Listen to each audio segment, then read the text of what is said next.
আজকে সকালবেলা ঘুম থেকে উঠে আড্ডা দিয়ে চলে আসলাম ধান ভাঙার জন্য কলঘাটে। আর এসে দেখি মেশিন বন্ধ হয়ে আছে।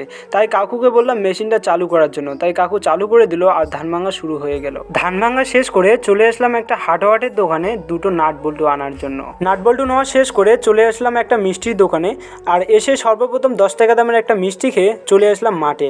আর মাঠে এসে দেখতে পারছি আমাদের তামাক গাছগুলো খুবই বড় বড় হয়েছে, তাই শুরু করলাম হুল টানার জন্য। আর আপনারা যারা চাষ করেন তামাক তারাই জানেন যে হুল কেন টানতে হয়। হুল টানার কারণ হচ্ছে তাহলে গাছের গোড়া নরম থাকে আর জঙ্গল হয় না, আগাছাগুলো হয় না, এর জন্য হুল টেনে দিতে হয়। তামাক খেতে হুল টানার কাজ শেষ করে চলে আসলাম একটা নতুন সিম আনার জন্য। কেন কি আমাদের বাড়িতে জিও সিমের নেটওয়ার্ক একদমই পায় না, তাই চলে আসলাম এই ভাইটির কাছে ভোডা সিম নেওয়ার জন্য।